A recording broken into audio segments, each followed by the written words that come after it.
आप सभी साथियों को मेरा प्यार भरा नमस्कार। हमारे साइंस स्पेशल 23 बैच में आप सभी लोगों का मोस्ट वेलकम है। आज हमारा पहला दिन है और आप लोगों की बायोलॉजी की क्लास है। और जो लोग मुझे नहीं जानते मैं उनको बता दूं, मेरा नाम विवेक यादव है और आपके साइंस स्पेशल बैच में मैं आप लोगों को बायोलॉजी सब्जेक्ट पढ़ाऊंगा। पहली क्लास है तो सबसे पहले तो इंट्रोडक्शन ले लेते हैं क्लास का कि कौन कौन से सब्जेक्ट इसमें होने वाले हैं। वो आपको अच्छे से पता है, आप लोग इतने समझदार हो। बशर्ते मेरे सब्जेक्ट में मैं क्या क्या कराने वाला हूं वो सारी चीजें मैं आप लोगों को बता देता हूं। देखो ध्यान से, सब्जेक्ट को थोड़ा सा समझने की कोशिश करते हैं। ओके, ये जो हमारा बैच है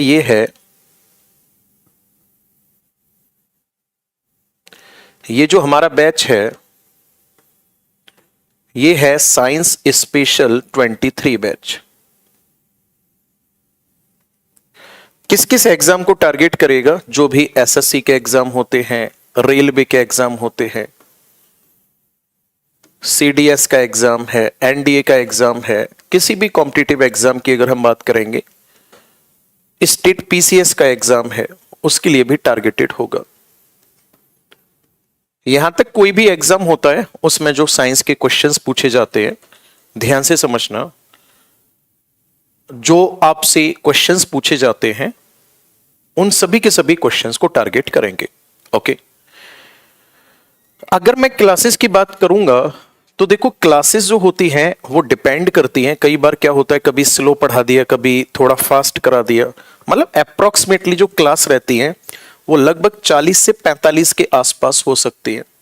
ठीक है, मतलब थोड़ा बहुत कम भी हो सकती है, एक दो क्लास ऊपर भी हो सकती है। अगर मैं सिलेबस की बात करूंगा तो जो सिलेबस होगा आपका, ये सिलेबस होगा हिंदी इंग्लिश दोनों में। ये जो सिलेबस है ना, ये सिलेबस होगा आपका हिंदी इंग्लिश दोनों में होगा। ठीक है, बड़े इत्मीनान से हम लोग सिलेबस को पूरा करेंगे। और मैं आपको बता दूं कि आज का जो मतलब ये जो नया बैच है, मैं अपने सब्जेक्ट को और एडवांस कराने वाला हूं। पिछली क्लासों में या पिछले बैचेस में जो कराया उससे कहीं ना कहीं आपको एक्स्ट्रा मिलेगा। और सेम ऐसा ही किया है जो ज्योग्राफी स्पेशल बैच आया नया वाला, उसमें भी किया है। आगे बात समझ में। सीएपीएफ वाला भी आप इसमें एग्जाम लिख सकते हो। जितने भी नए स्टूडेंट ने एडमिशन लिया हुआ है ज्योग्राफी स्पेशल बैच में, उनको अच्छे से पता है कि इस बार और खींच के सिलेबस को कराया है, मतलब और एडवांस लेवल पे कराया है। तो इस बार भी हम लोग बायो में भी उस चीज को करने वाले हैं, बहुत अच्छे तरीके से बेसिक से पढ़ने वाले हैं। आपका जो स्टडी बैकग्राउंड है वो आर्ट साइड से है, आपका कॉमर्स से है, साइंस से है, कोई फर्क नहीं पड़ता। ठीक है, इस बात से कोई फर्क नहीं पड़ता। हम आप लोगों को बिल्कुल बेसिक से कराएंगे और एडवांस तक लेकर जाएंगे। क्लासेस का जो आइडिया रहता है वो एक बेसिक आइडिया होता है कि लगभग इतनी क्लास में हो जाएगा। जरूरी नहीं है कि भाई एक बार बोल दिया तो इससे क्लास ऊपर नहीं हो सकती या नीचे नहीं हो सकती। जब मैं आपको पहले ही बोल रहा हूं कि एडवांस लेकर चलेंगे हम सिलेबस को, तो सिंपल सी बात है कि फिर 45 से तो ऊपर जानी ही जानी है। ओके, साथ ही साथ जब हम सिलेबस को पूरा करेंगे तो एक तो डायग्राम का यूज करेंगे हम। एडिशनल इसमें क्या रहेगा, पहले मैं चैप्टर फिनिश कराता था, चैप्टर फिनिश कराने के बाद उसके एमसीक्यू नहीं कराते थे, लेकिन इस बार एमसीक्यू भी कराएंगे। यानी कि आपको मैं खुद नहीं कराऊंगा एमसीक्यू, न कहकर मैं कह रहा था कि जो चैप्टर जैसे ही फिनिश किया तो चैप्टर के फिनिश होते ही उसके डिजीज नहीं कराते थे, लेकिन इस बार डिजीज भी साथ के साथ ही कराएंगे। यानी जो भी आप सिस्टम पढ़ रहे हो उससे रिलेटेड जो बीमारी है उसको हम साथ के साथ कंप्लीट करा रहे होंगे। साथ ही साथ अगर उस पर कोई नई टेक्नोलॉजी है ना, उस पे अगर कोई क्वेश्चंस बनने की पॉसिबिलिटी है तो उसको भी पूरा कराया जाएगा। इत्मीनान से आप लोग एक चैप्टर पढ़ोगे, एक चैप्टर पढ़ने के बाद फिर आप लोग कंपेयर कर पाओगे कि हाँ कितना बेहतर चल रहा है। वीओडी में जो आपको क्लास प्रोवाइड की गई है उससे कहीं ना कहीं एक्स्ट्रा ही होगा और बेहतर होगा, कम नहीं होगा। ओके, मेरी बात समझ आ गई? चलिए जी, अब ध्यान से सुनो, सब्जेक्ट की शुरुआत करते हैं। आप लोगों ने खूब अच्छे से वर्ड सुना होगा बायोलॉजी। हिंदी में इसी को कहा जाता है जीव विज्ञान। ठीक है जी, बायोलॉजी या जीव विज्ञान। ध्यान से सुनना मेरी बात को, ये 2 वर्ड से मिलकर बना हुआ है। एक वर्ड है बायोस और सेकंड वर्ड जो है वो है लोगोस। ठीक है। बायोस का मीनिंग किससे होता है? इसका मीनिंग निकल कर आता है ऑल लिविंग्स। और लोगोस का मीनिंग किससे निकल कर आता है? तो आपका आंसर होगा to study. Okay, to study. All livings का मतलब सभी जीव, टू स्टडी का मतलब अध्ययन। तो यहां से डेफिनेशन क्या होगी? डेफिनेशन होगी यहां से, ध्यान से सुनना मेरी बात को,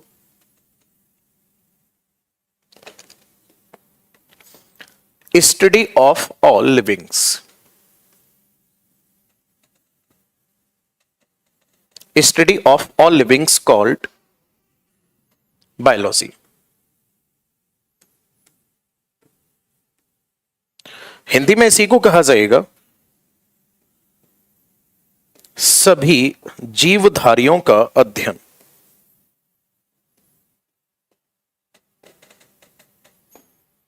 सभी जीवधारियों का जो अध्ययन है वही क्या कहलाता है? वही जीव विज्ञान कहलाता है।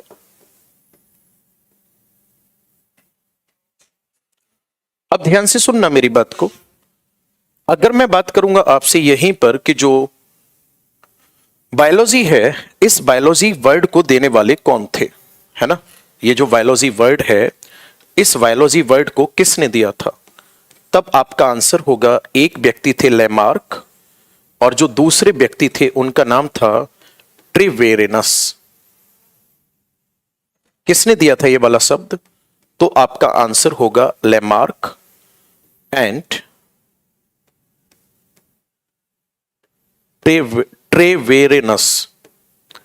लैमार्क और जो ट्रेवेनर्स थे, इन्होंने ये वाला शब्द दिया था। कौन सा? बायोलॉजी वर्ड दिया था।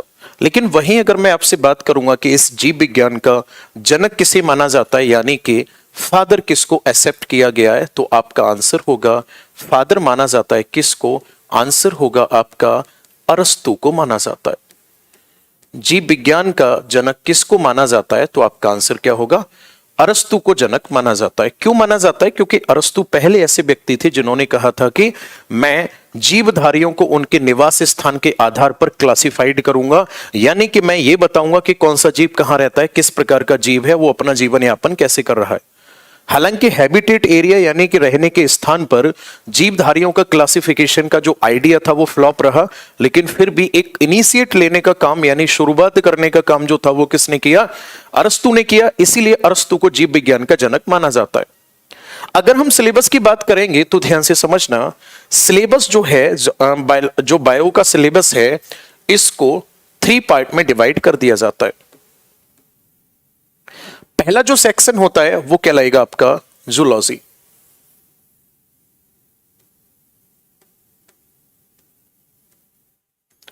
हिंदी में इसी को कहा जाएगा जंतु विज्ञान। सेकंड जो होगा वो होगा बॉटनी, यानी कि वनस्पति विज्ञान। और जो थर्ड होगा वो होगा माइक्रोबायोलॉजी।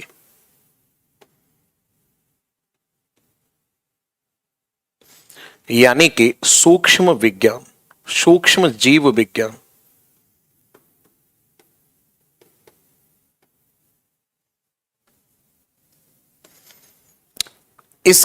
इसमें किसकी स्टडी की जाती है? एनिमल की।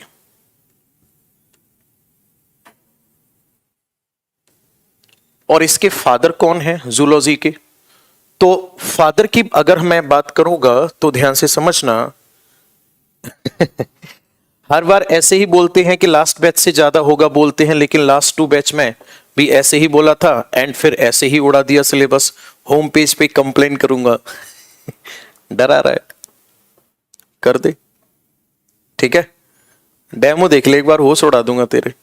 ओके, और फालतू कमेंट मत कर, चुपचाप पढ़ ले, सर फोड़ दूंगा तेरा फोन में आके। एनिमल स्टडी की जाती है और इसके फादर किसको माना जाता है? तो आपका आंसर होगा इसके फादर माना जाता है अरस्तु को। बॉटनी में किसकी स्टडी की जाती है? तो आपका आंसर होगा प्लांट स्टडी।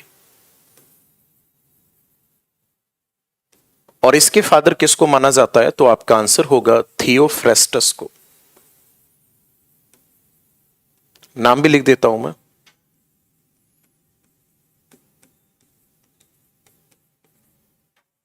ठीक है, माइक्रोबायोलॉजी की अगर मैं बात करूंगा तो इसमें किसकी स्टडी की जाती है, जैसे बैक्टीरिया हो गया। नेक्स्ट अगर मैं बात करूंगा तो वायरस हो गया। नेक्स्ट अगर मैं बात करूंगा तो फंगस हो गई। इनको रखा जाता है इसमें, और इसके फादर किसको माना जाता है, तो आपका आंसर होगा ल्यूवेनहॉक।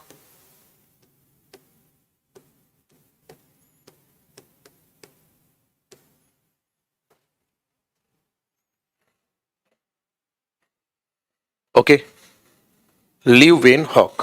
क्लियर है यहां तक? चलो जी, ल्यूवेनहॉक पर आए। इस पूरी जो मैंने लिखा हुआ है इसे आप नोट कर दोगे, फिर हम आगे बढ़ेंगे। बेटा सुरेंद्र, मेरी बात ध्यान से सुन ले। स्टूडेंट की कोई पावर नहीं होती है कि वो एक टीचर को गाइड कर पाए। मेरी बात को बहुत ध्यान से सुनना। कई बार ऐसा हो जाता है कि टीचर ने कोई बैच पूरा कराया और हम उसको सेटिस्फाई नहीं हुए, हमें लगा कि कम कराया है, तो इस बात को कायदे से कहा जा सकता है कि सर आपने जो कराया था वो मेरी समझ में नहीं आया था। बात समझ आ रही है?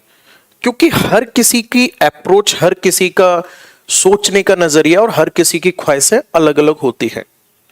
आपके बैच में हजारों स्टूडेंट थे जिनमें से किसी स्टूडेंट की मेरे पास कोई कंप्लेन नहीं आई। आपकी कंप्लेन है, हो सकता है आप परेशान हो, मेरे से खुश ना हो, क्या फर्क पड़ता है इस बात से।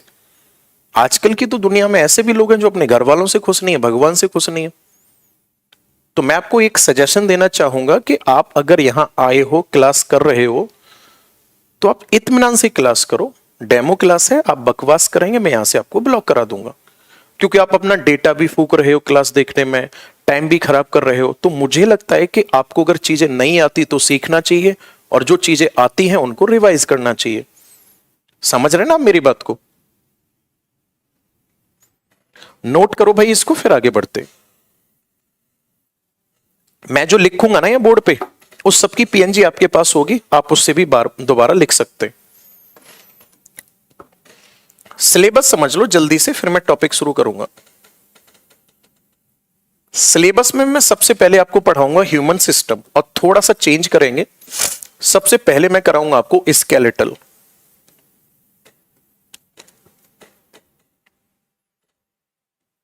हिंदी में इसी को कहा जाता है कंकाल तंत्र। जो स्केलेटल सिस्टम होता है, यहां आप पढ़ोगे एक तो हड्डियों के बारे में, एक पढ़ोगे आप मसल्स के बारे में, ठीक है, हड्डियों के बारे में, मसल्स के बारे में, और एक पढ़ोगे आप कार्टिलेज के बारे में। तीन चीजों के बारे में आप पूरे चैप्टर में पढ़ोगे, कौन सी हड्डी कहां पर है, उसका फंक्शन क्या होता है, और ध्यान से समझना। साथ ही साथ अगर मैं बात करूंगा तो अगला पॉइंट होगा कि जो मसल्स होती हैं वो कितने प्रकार की होती है, उनका फंक्शन क्या होता है। बात क्लियर है यहां तक? चल, सेकंड जो चैप्टर होगा इसके बाद फिर हम आपको कराएंगे ब्लड सर्कुलेटरी सिस्टम,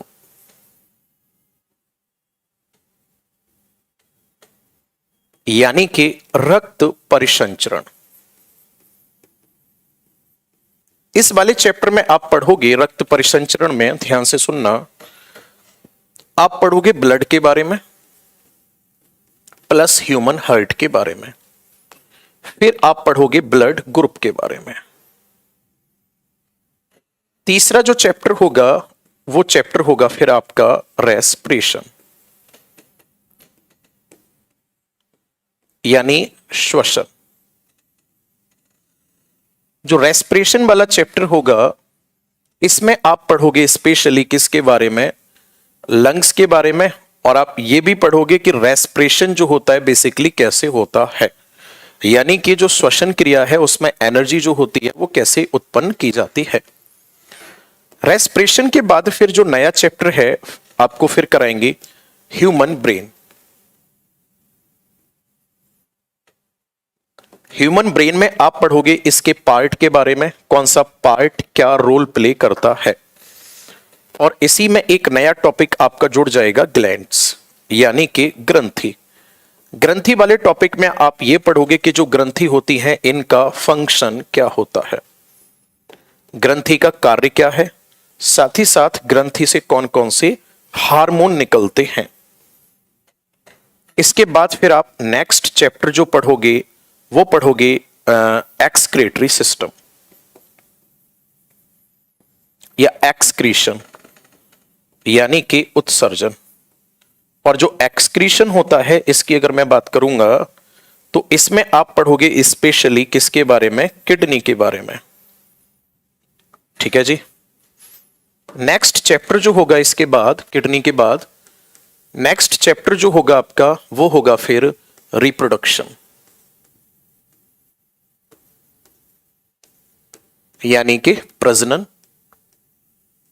और रिप्रोडक्शन के बाद फिर नेक्स्ट आप जो पार्ट पढ़ोगे वो होगा ह्यूमन डिजीज। सभी बीमारियां आ जाएंगी इसी वाले चैप्टर में, ह्यूमन डिजीजेस। और नेक्स्ट अगर मैं बात करूंगा तो इसके बाद फिर आपको कराएंगे न्यूट्रिशन वाला चैप्टर। और न्यूट्रिशन के बाद फिर नेक्स्ट आपको कराएंगे डाइजेस्टिव सिस्टम।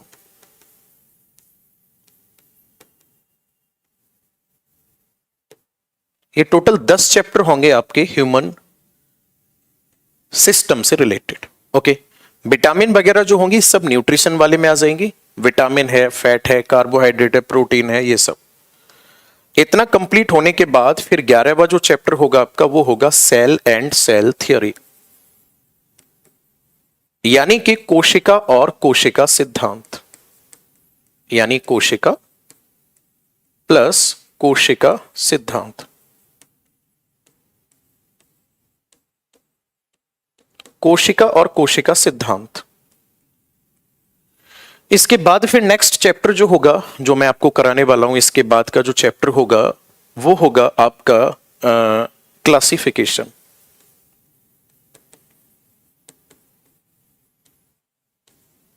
क्लासिफिकेशन का मतलब होता है वर्गीकरण, यानी कि आप ये पढ़ोगे कि कौन सा एनिमल किस फाइलम से बिलोंग करता है। ओके, कौन सा एनिमल किस फाइलम से बिलोंग करता है और कैसे वो अपनी लाइफ को सरवाइव करता है, ये सब पढ़ेंगे। ये जैसे ही फिनिश हो जाएगा फिर मैं आपको एक टॉपिक कराऊंगा जेनेटिक्स। जेनेटिक्स को हिंदी में कहा जाता है आनुवांशिकी। मेंडल के लॉ वगैरह जो है वो भी करा देंगे। इसके बाद फिर नेक्स्ट चैप्टर जो होगा आपका वो होगा बॉटनी। बॉटनी का मतलब आप लोग जानते ही हो, हिंदी में क्या कहा जाता है बॉटनी को, वनस्पति विज्ञान। जो ये बॉटनी है इसमें कौन कौन से चैप्टर होंगे, एक काम करते हैं इसको इधर लिख लेते हैं। जो बॉटनी वाला सेक्शन होगा उसमें कौन कौन से चैप्टर होंगे आपके, उसके बारे में समझ लेते हैं। अब सबसे पहले आप इसमें पढ़ोगे बॉटनी में कि जो प्लांट है उस प्लांट का क्लासिफिकेशन, यानी कि पादप वर्गीकरण। प्लांट का क्लासिफिकेशन पढ़ोगे आप कि जो प्लांट होता है वो किस फाइलम से बिलोंग करता है, कौन सा प्लांट किस फाइलम से बिलोंग करता है ना, आप ये पढ़ोगे। इसके बाद फिर पढ़ोगे इनके पार्ट के बारे में कि रूट क्या है, लीफ क्या है, स्टेम क्या है और फ्लावर्स क्या है। जड़, तना,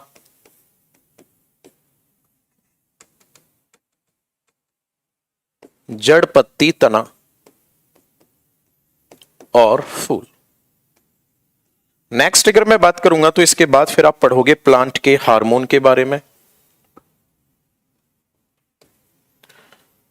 और नेक्स्ट आप पढ़ोगे प्लांट हार्मोन के बाद आप पढ़ोगे इसमें प्लांट के हार्मोन जैसे ही कंप्लीट हो जाएंगे फिर आप पढ़ोगे टिश्यू के बारे में। और लास्ट में पढ़ोगे आप प्लांट डिजीज के बारे में। ये आपका पूरा सिलेबस है बायो का। ठीक है,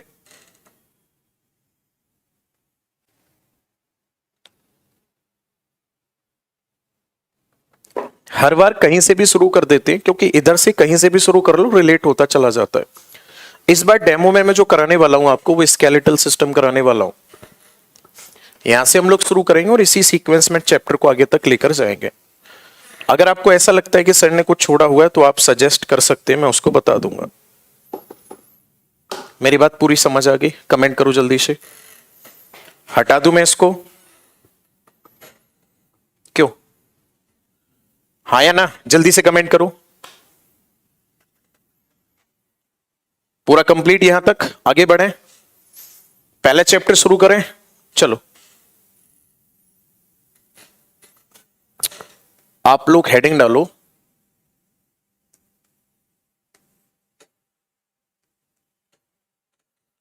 स्केलेटल सिस्टम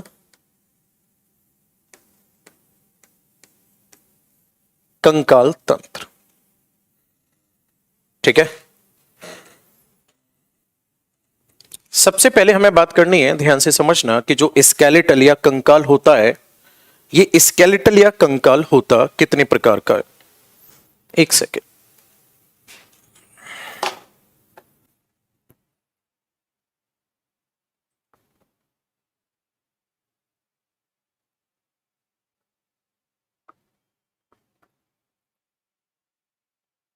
क्लास लाइव है क्या?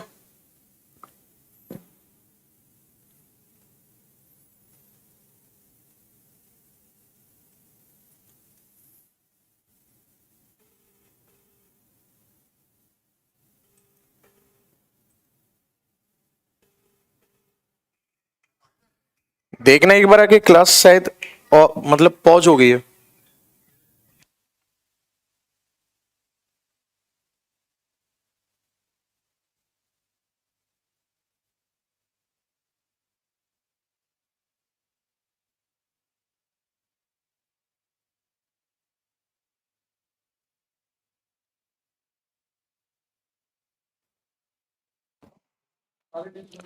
कमेंट में थोड़ी सी कोई प्रॉब्लम है, इस वजह से कमेंट आप लोगों का नहीं आ पा रहा है, पर कोई बात नहीं, मैं क्लास को कंटिन्यू करता हूं, बाद में आप लोगों से बात कर लेंगे। सबसे पहली बात, जो स्केलेटल या कंकाल होता है, ये कंकाल होता क्या है। आपको अच्छे से पता है कि जो हमारी बॉडी का फ्रेम है, जिसकी वजह से हम चल पा रहे हैं, या जो हमारा फेस कट है, वो किस बात पर निर्भर करता है? वो निर्भर करता है हमारे बॉडी में पाई जाने वाली बोन्स पे। ओके, तो ध्यान से समझना, जो बोन है, ये स्केलेटल होता क्या है, तो आपका आंसर होगा, ये होता है फ्रेम ऑफ बॉडी। ये है क्या? ये शरीर का ढांचा होता है।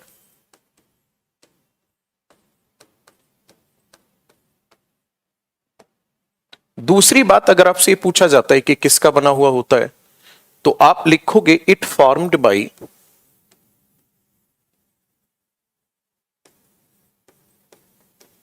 बोन, कॉमा कार्टिलेज,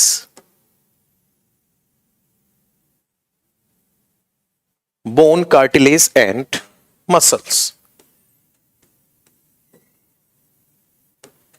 ये किससे मिलकर बना हुआ होता है? तो तब आपका आंसर होगा यह हड्डी,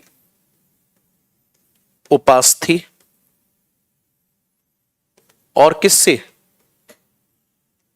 और मांसपेशी से बना होता है। ओके, और किससे? मांसपेशी से बना होता है। ठीक है जी, और किससे बना होता है? मांसपेशी से बना होता है। आगे अगर मैं बात करूंगा, तो इसी में अगला पॉइंट होगा कि जो स्केलेटल है, इसका एडवांटेज क्या है।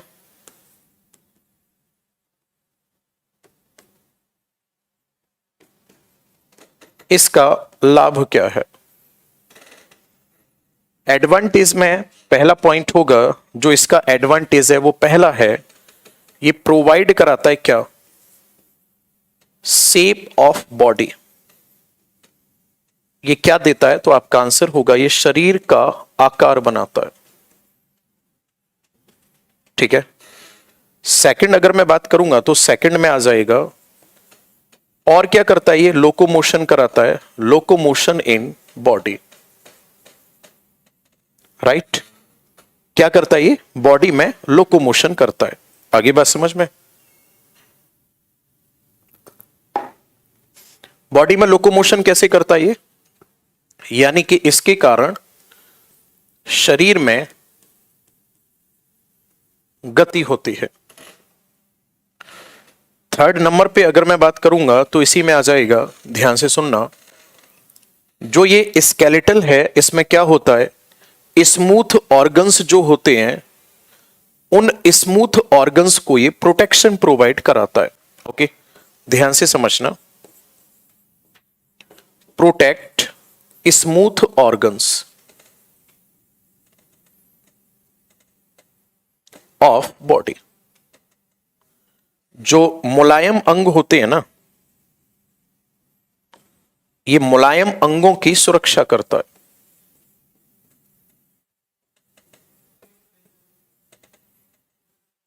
क्या करता है ये, आंसर क्या होगा आपका, शरीर के जो मुलायम अंग होते हैं उनकी सुरक्षा करता है। जैसे फॉर एन एग्जांपल, हमारा ब्रेन कहां है, हमारा ब्रेन यहां रखा हुआ होता है, तो जो स्कल बोन होती है हमारे ब्रेन को, हमारी आईज को प्रोटेक्ट करने का काम करती हैं। जो रिब केज होता है ये हमारे लंग्स को, ये हमारे हार्ट को प्रोटेक्ट करने का काम करता है। तो इसलिए मैंने लिखा हुआ है कि ये क्या करता है, protect smooth organs of body, शरीर के जो मुलायम या कोमल अंग हैं उनकी सुरक्षा करने का काम करता है। नेक्स्ट अगर मैं बात करूंगा तो स्केलेटल किस में हेल्पफुल होता है, तो आपका आंसर होगा helpful in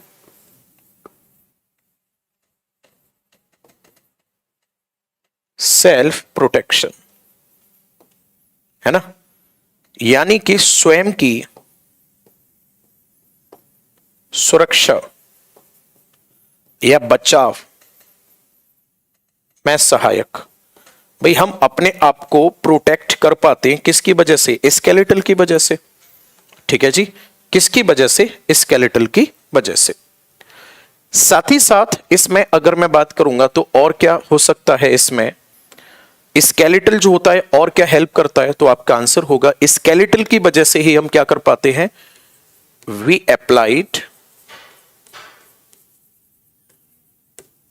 applied force on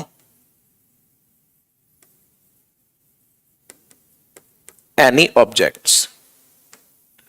इसकी वजह से हम क्या कर पाते हैं, हम किसी भी वस्तु पर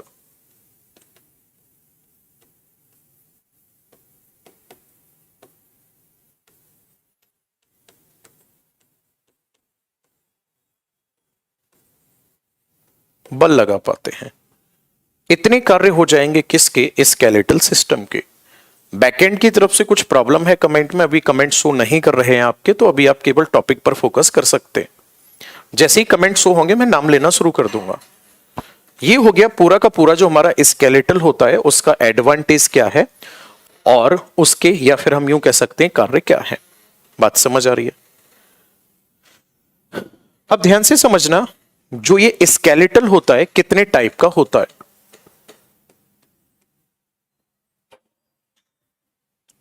type of skeletal,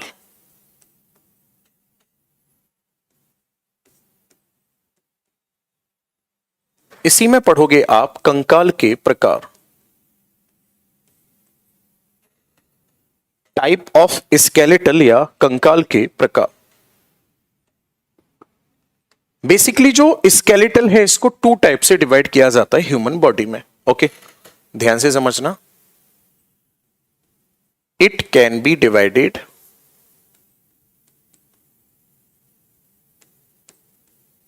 in two part.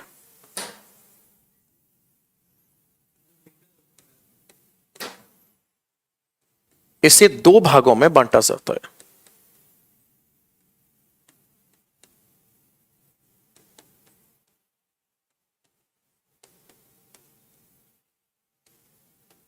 इसे कितने भागों में बांटा जाता है, आपका आंसर होगा it can be divided in two part, दो भागों में बांटा जाता है।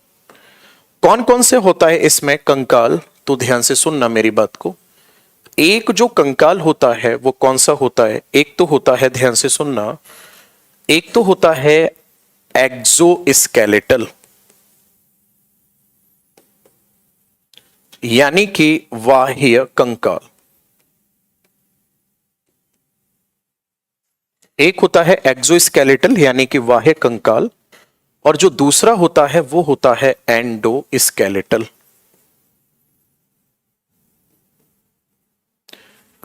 यानी कि अंतः कंकाल। दो तरीके से हम इसको डिवाइड कर देते। दोनों में फर्क क्या है इस चीज को समझना है हमें। जो एक्सोस्केलेटल है इसकी अगर मैं बात करूंगा तो इसमें क्या ब्लड सप्लाई होती है? आंसर होगा नहीं। इसमें क्या क्या आते हैं? इसमें आते हैं हमारे हेयर, नेल्स, पक्षियों के विंग्स, है ना। और वहीं अगर हम बात करेंगे तो एनिमल्स के हॉर्न, बाल हैं, नाखून है, पंख हैं या सींग है, ये सब किसके पार्ट होते हैं? तो आपका आंसर होगा ये सब होते हैं एक्सोस्केलेटल का पार्ट। आगे बात समझ में। एंडोस्केलेटल की अगर मैं बात करूंगा तो आपसे अगर पूछा जाता है कि क्या इसमें ब्लड सप्लाई होती है, आपका आंसर होगा सर डेफिनेटली होती है।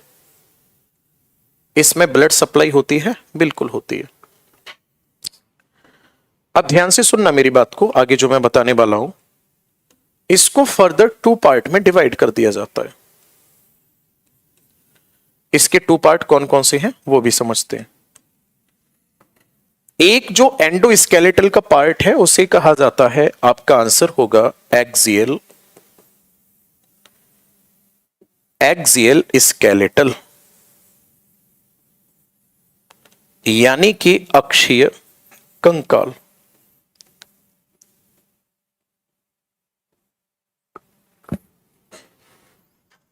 और सेकंड जो होता है उसे कहा जाता है अपेंडिकुलर,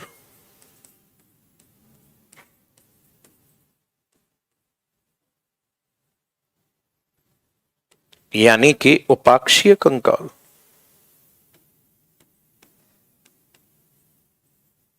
एक तो होता है एक्सियल और दूसरा कौन सा होता है? अपेंडिकुलर।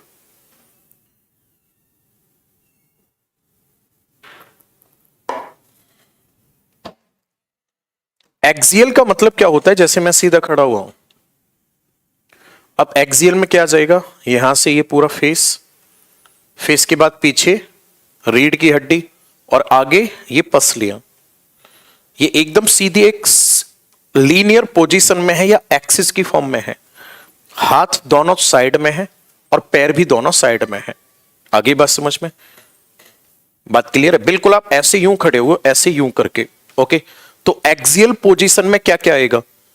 जो एकदम सीधा रहता है हमेशा वो आपका सिर होगा, रीढ़ की हड्डी होगी और पसलियां होंगी। बाकी हाथ और पैर में मूवमेंट 360 डिग्री पर हो सकता है। तो मैंने बताया एक्सियल में क्या क्या आता है। सबसे पहले आ जाता है इसी में स्कल, फिर आएगा आपका इसी में रिब केज, और आता है आपका इसी में रिब केज के बाद नेक्स्ट अगर मैं बात करूंगा तो वर्टिब्रल। ठीक है जी। स्कल का मतलब होता है खोपड़ी, रिब केज का मतलब होता है पसलियां, वर्टिब्रल कॉलम का मतलब होता है रीढ़, और अपेंडिकुलर में क्या क्या आता है? अपेंडिकुलर में एक आता है, ध्यान से समझना, लिम्स, जिसको कहा जाता है पाद, मतलब के हाथ और मतलब के पैर। और इसी में सेकंड आता है ग्रिडल। ग्रिडल का मतलब होता है मेखला। अब मेरी बात को समझना, ये क्या होता है जो मैं बताना चाह रहा हूं, ध्यान से सुनना। ग्रिडल का मतलब क्या होगा? जैसे हमारे हाथ हो गए, पैर हो गए। अब ये जो मेरा हाथ है, ध्यान से सुनना, ये पीछे की साइड से शोल्डर है उससे तो अटैच है, तो इसी को ग्रिडल कहा जाएगा। ग्रिडल मतलब सॉकेट, ठीक है। अपर वाला जो ग्रिडल होगा उसमें दोनों हमारे हाथ फंसे हुए हैं, और लोअर वाला जो ग्रिडल है उसमें हमारे दोनों पैर फंसे हुए हैं, ओके। तो जो ग्रिडल है इसको फर्दर टू पार्ट में ब्रेक कर दिया जाता है। अपर वाला जो होता है इसको कहा जाता है पेक्टोरल, और लोअर वाला जो होता है इसको कहा जाता है पेल्विस। ठीक है ना। पेक्टोरल का मतलब होता है अंश मेखला और पेल्विस का मतलब होता है श्रोण मेखला। ये हो गया क्लासिफिकेशन हमारे स्केलेटल का। एक्सोस्केलेटल सिस्टम जो है ये पूरा अलग है, इसका कोई खास रोल नहीं है। ये केवल और केवल प्रोटेक्शन में और टेम्परेचर मेंटेन करने में हेल्पफुल होता है। बाकी एक्सियल और अपेंडिकुलर जो होता है इसका मेन रोल होता है हमारी पूरी बॉडी में। मैं फिर से बता दूं एक बार, एक्सियल में कौन सा आ जाता है, जो एक्सियल या एक्सियल होता है इसमें आ जाता है आपको खोपड़ी, पसलियां और रीढ़ की हड्डी, और जो अपेंडिकुलर होता है इसमें आ जाते हैं हाथ पैर और दोनों के दोनों सॉकेट आ जाते हैं। बात क्लियर है। हड्डियों की अगर हम बात करेंगे तो आपको अच्छे से पता है कि हड्डी हमारे शरीर में 206 हैं प्रेजेंट टाइम में। जब हमने जन्म लिया था उस टाइम पर लगभग 300 हुआ करती थी। वो हड्डियां फिर धीरे धीरे करके एक दूसरे में डिफ्यूज होती चली जाती हैं, और डिफ्यूज होने के बाद उनकी संख्या जो रह जाती है वो रह जाती है केवल और केवल 206। ऐसा बिल्कुल भी नहीं है कि हड्डियां टूट जाती हैं या गायब हो जाती हैं। कई हड्डियां मिलकर एक बड़ी हड्डी का निर्माण कर देती हैं, इस बात को आप ऐसे भी समझ सकते हो। अगर 206 हड्डियों की मैं काउंटिंग करूंगा तो ध्यान से सुनना, कौन से पार्ट में कितनी बोन होंगी, ध्यान से सुनना मेरी बात को। अगर मैं बात करूंगा खोपड़ी की, तो खोपड़ी में यहां से यहां तक, ये गर्दन से ऊपर तक का ये जो पूरा पार्ट है इसमें हड्डियां होती हैं 28। ठीक है जी। और एक हड्डी होती है जीभ के जस्ट नीचे जिसे कहा जाता है हायोइड बोन। तो 28 प्लस 1 टोटल कितनी हो गई, 29 लिख रहा हूं मैं। बात क्लियर है यहां तक। इसको ऐसे लिख लेते हैं 28 प्लस 1। क्लियर है जी। अब आ जाओ रिब केज। आपको अच्छे से पता है हमारी पसलियों की संख्या 12 जोड़ी होती है, मतलब 24 होती है। और ये पसलियां यहां पर एक बोन होती है जिसे कहा जाता है रिब केज, सॉरी जिसे कहा जाता है स्टर्नम बोन, ओरोस्थी कहा जाता है। तो 24 तो पसलियां और एक ओरोस्थी है ना। मैं इसको लिख देता हूं 24 प्लस 1, 25 हो गई टोटल। रीढ़ की हड्डी जो है इसमें हड्डियों की संख्या होती है 26 एडल्ट में, और चाइल्ड में होती है 33। ओके, काउंट करोगे कितनी हो गई ये हो गई भाई साहब 25 और 50 51 और 51, और ये हो गई आपकी 52 और 28, 52 और 28। एक्सियल स्केलेटल में टोटल जो हड्डियां होती हैं ये होती है 80 होती हैं। ठीक है, रफली काउंटिंग कर रहे हैं, एक एक करके डिटेल में पढ़ेंगे, ऐसा मत सोच लेना खत्म कर दिया। लिम्स की बात कर लेते हैं। हमारे जो हाथ हैं, दोनों हाथ, इनमें कितनी हड्डियां हैं? याद रखना हाथ और पैर में बराबर हड्डियां होती हैं और एक में 30 होती हैं।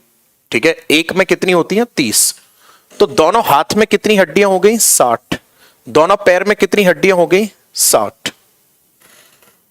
पेक्टोरल ग्रिडल की बात की जा रही है, यानी शोल्डर की। हमारा जो एक शोल्डर होता है इसमें 2 हड्डियां होती हैं। ओके, तो 2 गुणा 2 कितनी हो गई टोटल? 4। आगे बात समझ में। और जो पेल्विस वाला पार्ट होता है, यानी कि जो हमारा यहां पे जिसे कूल्हा बोला जाता है, दोनों तरफ इसमें एक एक हड्डी होती है, यानी कि टोटल इसमें हड्डियां होती हैं 2। आप काउंट करोगे तो ये कितनी हो जाएंगी? 126। ठीक है, अब टोटल जब आप काउंट करोगे इसमें बोन कितनी हो जाएंगी? तो 120 प्लस 126 प्लस 80 बराबर 206। 206 हड्डियां होती हैं ये। अब एक एक करके हमें क्या करना है, इन्हीं सब के बारे में डिटेल में समझना है। तो पहले इंट्रोडक्शन में हम लोग हेडिंग डालते हैं बोन। पहला पॉइंट हम लोग हेडिंग डालते हैं बोन, और इसी को थोड़ी देर समझते हैं कि आखिरकार जो बोन होती है ये होती क्या है।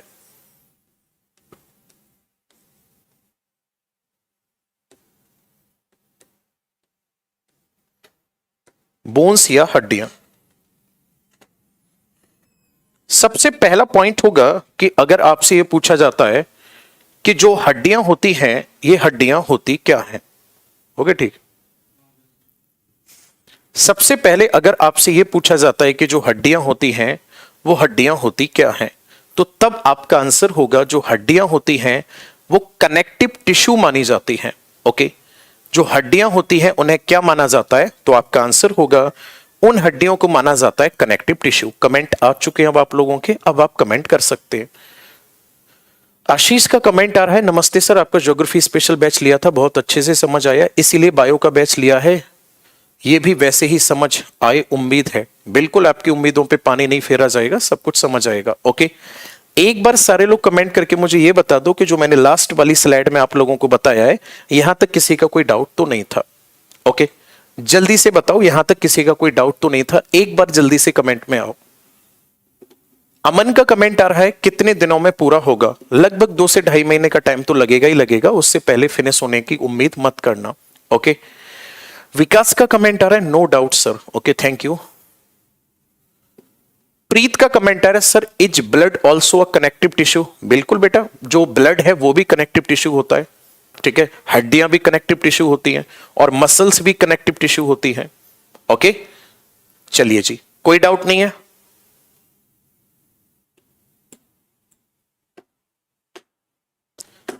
रणवीर का कमेंट आ रहा है सिलेबस में गुणसूत्र रह गए हैं, ऐसा कैसे हो जाएगा? जब आप जेनेटिक्स वाला पार्ट पढ़ोगे तो जेनेटिक्स वाले पार्ट में आप पढ़ोगे डीएनए के बारे में, और जब आप जेनेटिक्स वाले पार्ट में पढ़ोगे तो डीएनए के साथ पढ़ोगे आप क्रोमोजोम, और क्रोमोजोम जब आप पढ़ोगे तो उसमें गुणसूत्र आ जाएंगे। ऐसे कैसे रह जाएगा? ओके, चलिए जी, आप समझते हैं कि जो हड्डियां होती हैं होती क्या है? ठीक है जी, तो पहला पॉइंट होगा बोन क्या होती है, तो आपका आंसर होगा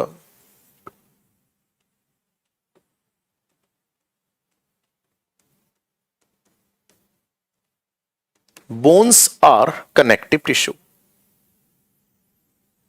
जो हड्डियां होती हैं ये क्या होती हैं? हड्डियां संयोजी ऊतक होती हैं।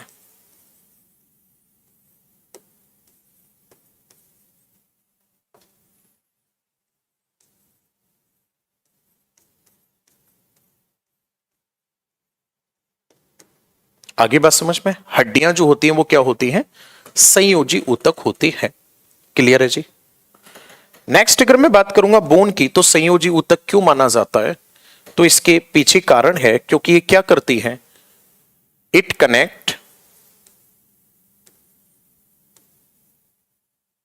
Connect organs.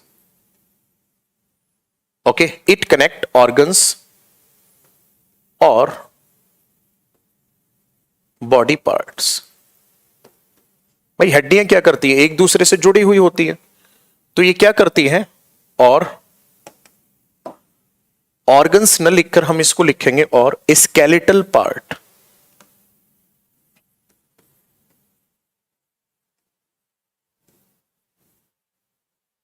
है ना, स्केलेटल पार्ट।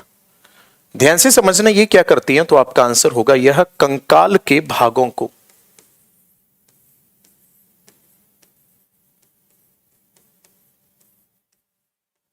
ये कंकाल के भागों को जोड़ती हैं। इनको जोड़ने का काम करती है हड्डियां। बात क्लियर है यहां तक? मैंने बताया कि ये होती कितनी है, तो आप लिख सकते हो वर्थ टाइम पर कितनी होती है ये? लगभग 300 के करीब होती है। और एडल्ट में कितनी होती है? 206। बहुत सिंपल सा क्वेश्चन अगर आपसे ये पूछा जाता है कि हड्डियों की जो स्टडी है इसको क्या कहा जाता है, तो आपका आंसर होगा ऑस्टियोलॉजी।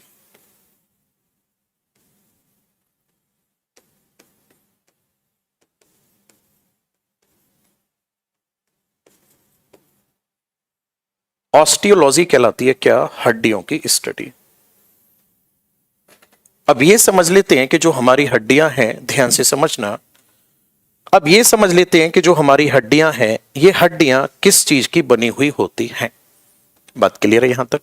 देखो ध्यान से, एक हेडिंग डालनी है आपको इसी में, कॉम्पोजिशन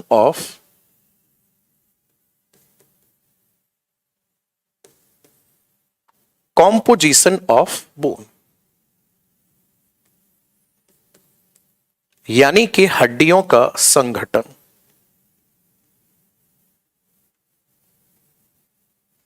हड्डियां जो है उनमें क्या क्या होता है, किस चीज की हड्डियां जो हैं वो बनी हुई होती हैं। बात क्लियर है यहां तक। इसके कॉम्पोजिशन को बेसिकली 2 पार्ट में ब्रेक कर दिया जाता है। एक तो होता है बोन मैट्रिक्स,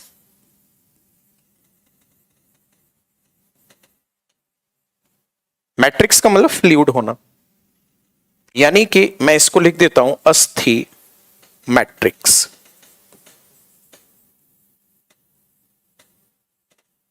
और सेकंड होता है इसी में बोन सेल्स,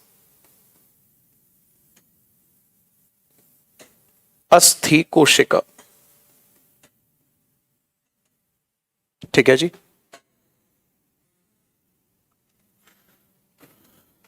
जो बोन मैट्रिक्स होता है, मेरी बात को बहुत ध्यान से समझना, यह होता है लगभग 90% पार्ट,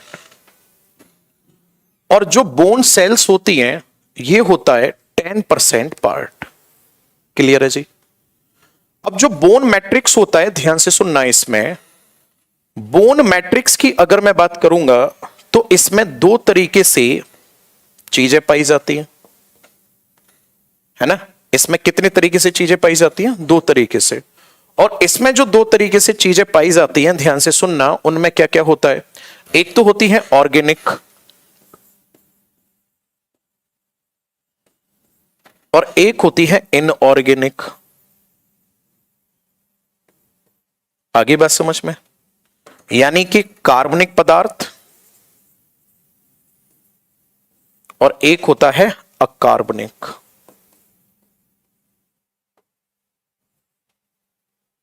आगे बात समझ में, एक कार्बनिक और एक अकार्बनिक।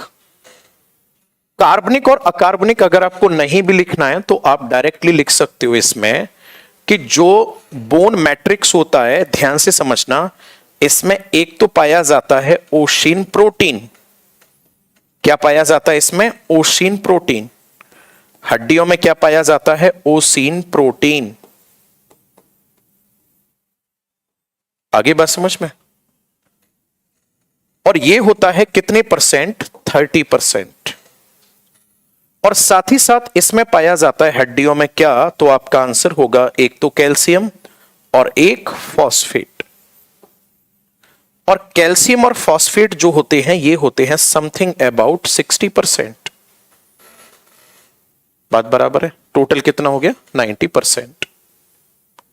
तो ओसिन प्रोटीन पाया जाता है हड्डियों में, कैल्शियम और फॉस्फेट का अमाउंट होता है 60%। और ये दोनों ही मिलकर क्या करते हैं? हड्डियों को स्ट्रेंथ प्रोवाइड कराते हैं, साथ ही साथ हड्डियों को कठोर बनाने का काम करते हैं। कमेंट करिए समझ आया नहीं आया, एक बार रिफ्रेश करना, कमेंट नहीं है काफी देर से।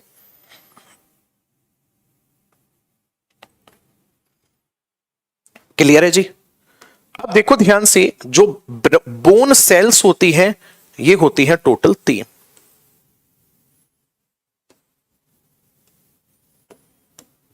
कमेंट करना, क्लास लाइव है ना।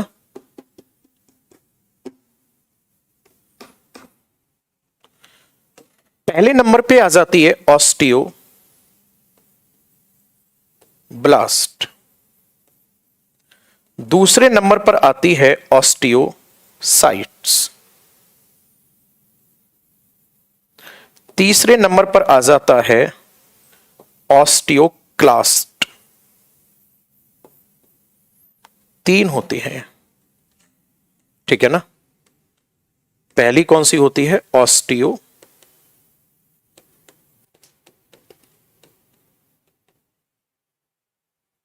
ब्लास्ट। नेक्स्ट होती है ऑस्टियोसाइट्स, और नेक्स्ट होती है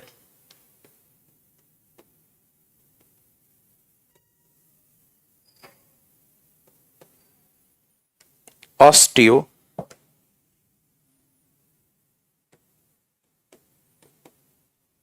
क्लास्ट। अगर आपसे ये पूछा जाता है कि हड्डियों में कितने प्रकार की कोशिका पाई जाती हैं, तो आपका आंसर क्या होगा? There are 3 type of cells found in bone. Okay, हड्डियों में कितने प्रकार की कोशिका पाई जाती हैं? सामने आपके आंसर लिखा हुआ है, 3 प्रकार की कोशिका पाई जाती है हमारी हड्डियों में। अब इन तीनों के बारे में बताना है एक एक करके। पहले बताओ जल्दी, यहां तक समझ आया नहीं आया?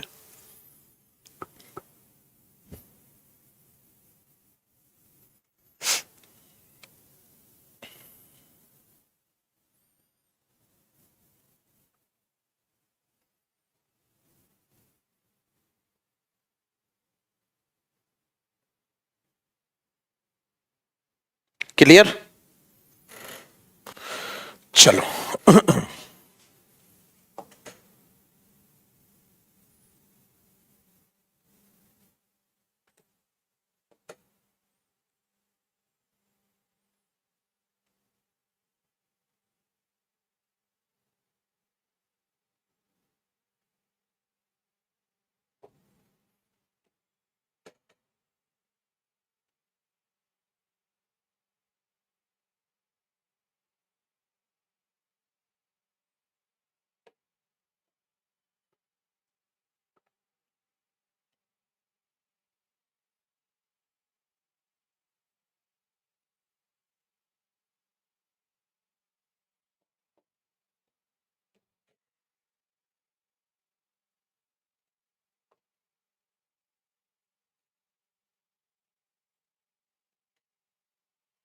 अब जो ये 3 हड्डियां, इन तीनों हड्डियों का ध्यान से समझना, तीनों हड्डियों का फंक्शन क्या है ये समझ लो। सॉरी, तीनों सेल जो हैं, ऑस्टियोब्लास्ट सेल क्या करती हैं, ध्यान से समझना। ये क्या करती हैं? ये न्यू बोन बनाती हैं। आगे बात समझ में? जो ऑस्टियोब्लास्ट हैं ये क्या करती हैं? ये नई हड्डी बनाती हैं। मतलब कि जब बच्चा छोटा होता है तो उसकी हड्डियां डेवलप हो रही होती हैं, उसमें ये हेल्पफुल होती है। साथ ही साथ जो ओल्ड बोन होती है अगर इंजर्ड हो जाती है तो रिपेयरिंग का काम करती है। रिपेयर बोन, ठीक है ना? ये क्या करती है? हड्डियों की मरम्मत करती है।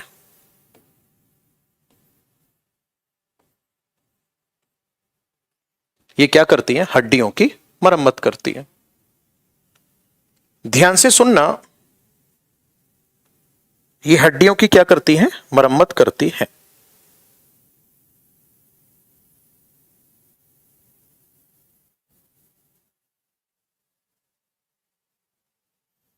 ओके।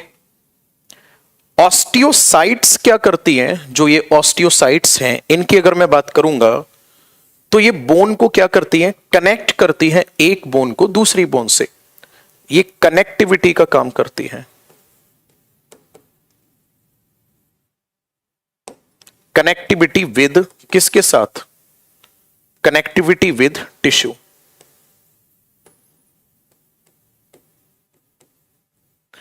ये ऊतकों से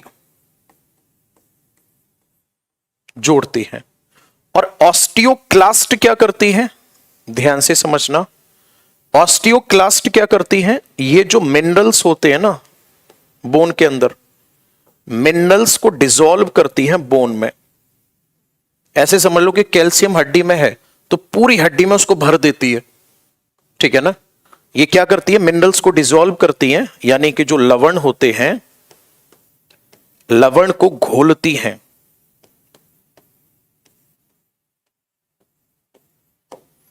ये क्या करती हैं? लवण जो होते हैं उन लवणों को घोलने का काम करती हैं, ठीक है ना? एक तो जो लवण होते हैं उनको ये घोलने का काम करती हैं। ऊपर का रफ कर देता हूं मैं, फिर काफी जगह हो जाएगी, नहीं तो इसमें यही रहेगा, हॉचपॉच सी रहेगी। ये क्या करती हैं? आपका आंसर होगा जो लवण होते हैं उन लवणों को घोलने का काम करती है। साथ ही साथ ये जो सेल होती हैं ये होती हैं लार्ज सेल। ये बड़ी कोशिका होती है,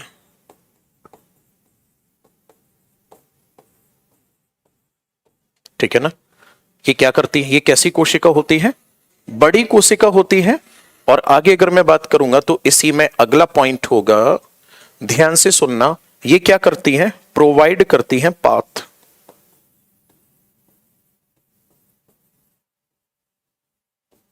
provide a path two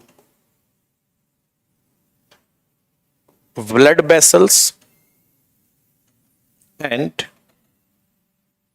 nerves, है ना? ये क्या करती हैं? तो आपका आंसर होगा यह रक्त वाहिका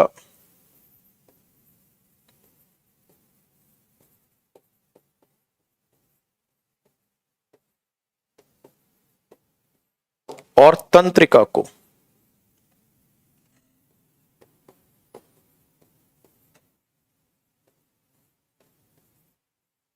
रास्ता देती है। अब ध्यान से समझना, मैंने क्या लिखा हुआ यहां पे? मिनरल्स को डिसॉल्व करती है।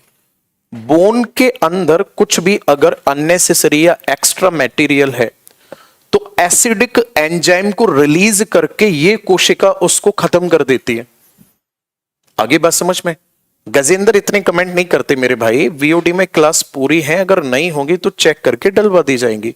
आप कॉपी पेस्ट कर रहे हो, क्यों गुस्सा दिला रहे हो? आपने कम से कम 100 से ऊपर कमेंट कर दिए होंगे, पूरी स्क्रीन भर के फेंक दी। रुक जा भाई, पानी पी ले, क्यों बेचैन हो रहा है? क्लास चल रही है अभी, लाइव क्लास चल रही है मेरे भाई, इसे तो पढ़ ले, या बीओडी को एकदम से चाट जाएगा। रुक जा। ये तीनों कोशिकाओं के मैंने कार्य बता दिए। अब यहां से इतने बेहतरीन क्वेश्चंस अगर आपके सामने आ जाएं और आपसे इन केस अगर ये पूछ ले कि अच्छा चलो ये बताओ कि हड्डियों में कौन सी कोशिका होती है, आप तुरंत बता दोगे 3 प्रकार की कोशिका होती हैं, जिनमें से एक कोशिका ऐसी है जो नई हड्डियों के निर्माण में सहायक होती है, और दूसरी कोशिका ऐसी है जो टिश्यू के साथ कनेक्ट करती है हड्डियों को, और तीसरी कोशिका ऐसी होती है जो एसिडिक एंजाइम रिलीज करती हैं, जिसकी हेल्प से मिनरल्स हड्डियों में डिसॉल्व हो जाते हैं। साथ ही साथ जो ब्लड वेसल्स होती हैं और नर्व्स होती हैं, इनको एक पाथ मिलता है, इनको एक रास्ता मिलता है। बात समझ आ रही है यहां तक? इनको एक पाथ या रास्ता मिलता है। क्लियर है? और याद रखना, जो लार्ज बोन होती है, जो बड़ी हड्डी होती है, उन बड़ी हड्डी में क्या होता है? बोन मैरो नाम का फ्लूइड पाया जाता है।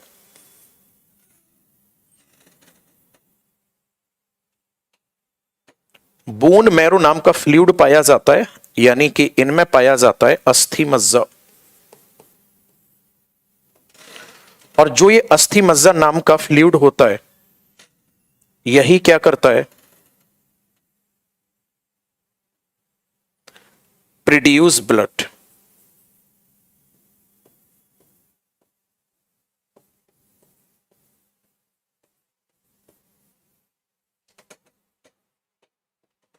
ये रक्त का निर्माण करता है।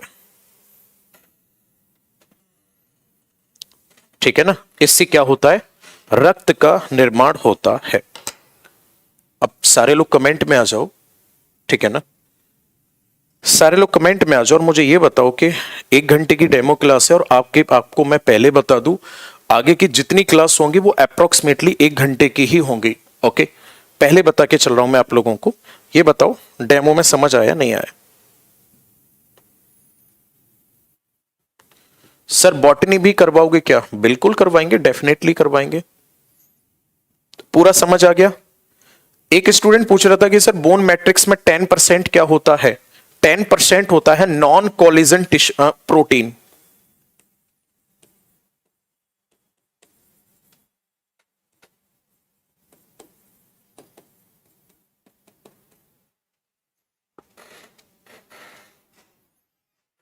सब कुछ समझ आया? मैं पहले ही कह रहा था कि सिलेबस को थोड़ा सा चेंज कर रहे हैं और बेहतर तरीके से कंप्लीट करने की कोशिश करेंगे। जहां जहां से जैसे क्वेश्चंस आते हैं उसको और डिटेल में लेकर जाएंगे। ओके, और डिटेल में लेकर जाएंगे, क्योंकि कई बार ऐसा हो जाता है कि अब साइंस स्पेशल वाले बैच में टीजीटी पीजीटी वाले जो स्टूडेंट होते हैं वो भी एडमिशन ले लेते हैं कई बार, तो थोड़ा सा सिलेबस को इसलिए एडवांस करना ही पड़ेगा। ठीक है, यहां तक आज मैंने बता दिया हड्डियों के कॉम्पोजिशन के बारे में। कल बताऊंगा मैं आप लोगों को हड्डियों के प्रकार के बारे में। उसके बाद फिर हम लोग पढ़ेंगे कौन से शरीर में कौन सी हड्डियां पाई जाती हैं, है ना? उसके बाद फिर हम लोग पढ़ेंगे किसके बारे में? उसके बाद पढ़ेंगे फिर हम लोग मसल्स के बारे में, मसल्स के टाइप पढ़ेंगे, मसल्स का फंक्शन पढ़ेंगे, और उसके बाद फिर हम लोग पढ़ेंगे कार्टिलेज के बारे में। ओके, और जब ये पूरा हो जाएगा फिर ये चैप्टर फिनिश हो जाएगा। ओके,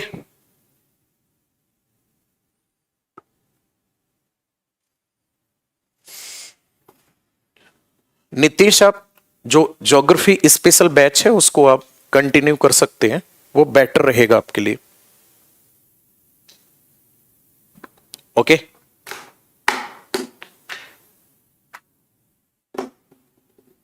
चलिए जी, आज के सेशन में यहीं तक रखते हैं। आप सभी लोगों को मेरी तरफ से बहुत सारा प्यार। Thank you so much. Have a nice day.